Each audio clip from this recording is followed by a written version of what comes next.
Saya berpendapat bahwa terdapat salah satu putusan Mahkamah Konstitusi yang sedikit menyulitkan penyidik ya, yaitu terkait dengan ditembuskannya surat pemberitahuan dimulainya penyidikan atau SPDP kepada terlapor. Fakta di lapangan menunjukkan bahwa pada saat proses penyelidikan, si terlapor ini cenderung kooperatif. Dia hadir, memberikan klarifikasi, dan sebagainya. Namun ketika proses penyelidikan itu dinaikkan ke penyidikan, sehingga penyidik menerbitkan SPDP atau surat pemberitahuan dimulainya penyidikan, dan SPDP tersebut ditembuskan kepada terlapor, disitulah terlapor mulai mangkir.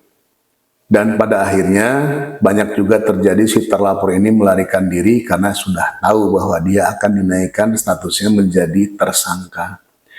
Pada kesempatan kali ini kita akan membahas beberapa putusan Mahkamah Konstitusi yang merubah pasal-pasal dalam Kitab Undang-Undang Hukum Acara Pidana.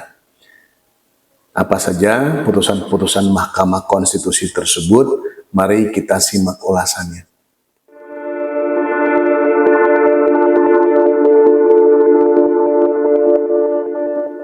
Putusan Mahkamah Konstitusi yang pertama yaitu adalah putusan nomor 65 PUU 8 Romawi 2010. Di sini putusan ini mengubah kriteria terkait dengan keterangan saksi ya. Sebelumnya saksi itu adalah orang yang melihat, mendengar, mengetahui suatu peristiwa pidana. Kriteria melihat, mendengar, mengetahui tersebut haruslah diartikan sebagai melihat sendiri, mendengar sendiri, atau mengetahui sendiri suatu peristiwa pidana. Bahkan di dalam penjelasan pasal 185 KUHP-nya disebutkan bahwa saksi yang mendengar kesaksian dari orang lain atau biasa disebut dengan hearsay atau testimonium de auditu tidak dapat diterima sebagai keterangan saksi. Namun kriteria saksi tersebut kemudian di judicial review sehingga saksi harus dimaknai juga sebagai orang yang dapat memberikan keterangan dalam rangka penyidikan, penuntutan, dan peradilan suatu peristiwa pidana yang tidak selalu ia dengar sendiri, tidak selalu ia lihat sendiri, dan tidak selalu ia alami sendiri. Mungkin nanti ke depan saksi yang meskipun dia tidak melihat sendiri dan sebagainya, tapi dia mendengar kesaksian orang lain dapat diterima sebagai alat bukti keterangan saksi, namun nanti kualitasnya tergantung daripada keyakinan hakim. Yang kedua adalah putusan Mahkamah Konstitusi nomor 65 PUU 9 Romawi 2011. Di sini menyatakan bahwa pasal 83 ayat 2 Kitab Undang-Undang Hukum Acara Pidana tidak mempunyai kekuatan hukum mengikat. Sebelumnya pasal 83 ayat 2 itu disebutkan bahwa putusan pra-peradilan terkait dengan tidak sahnya penghentian penyidikan atau penuntutan yang untuk itu dapat dimintakan putusan akhir ke pengadilan tinggi dalam daerah hukum yang bersangkutan, di sini dinyatakan tidak mempunyai kekuatan hukum mengikat, sehingga pasal 83 terkait dengan pra-peradilan itu bersifat final and binding, jadi tidak bisa lagi dimintakan putusan kepada pengadilan yang lebih tinggi.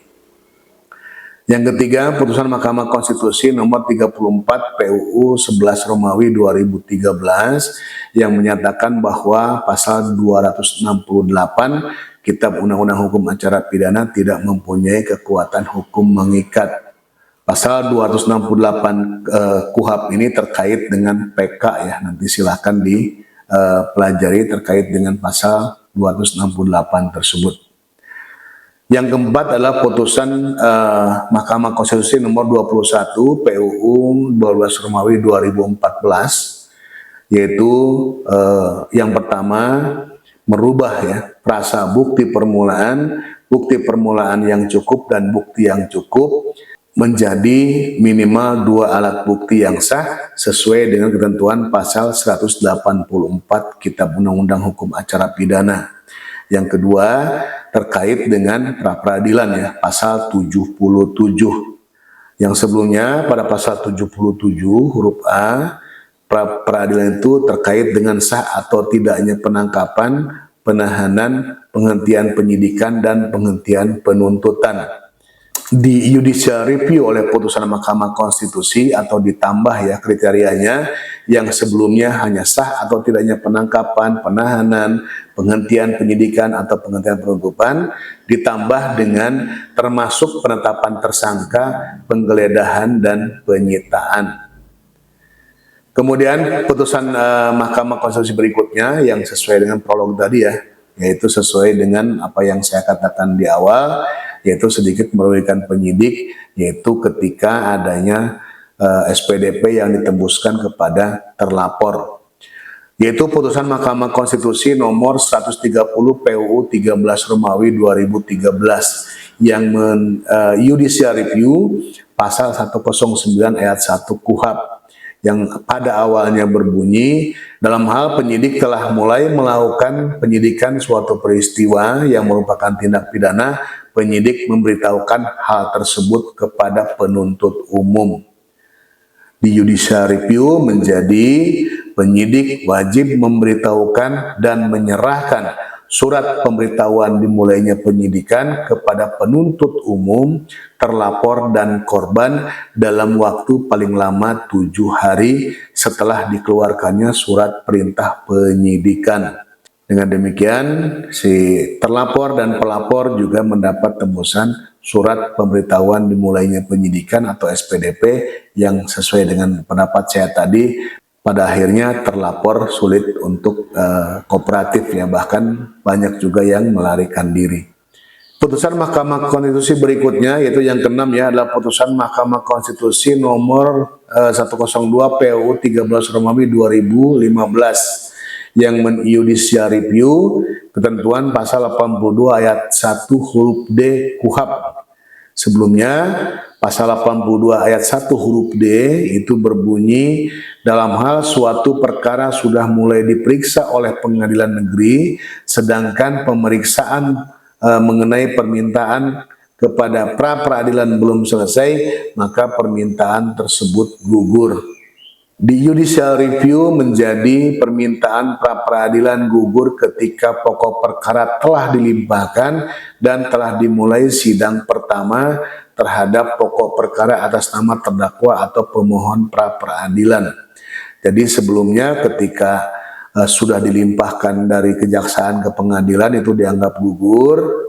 Di judicial review menjadi gugur itu ketika sudah mulai sidang terhadap pokok perkaranya ya. Putusan Mahkamah Konstitusi selanjutnya yaitu yang ketujuh ya, putusan Mahkamah Konstitusi nomor 33 PUU 14 Romawi 2016 yang menjudicial review pasal 263 ayat 1 KUHP.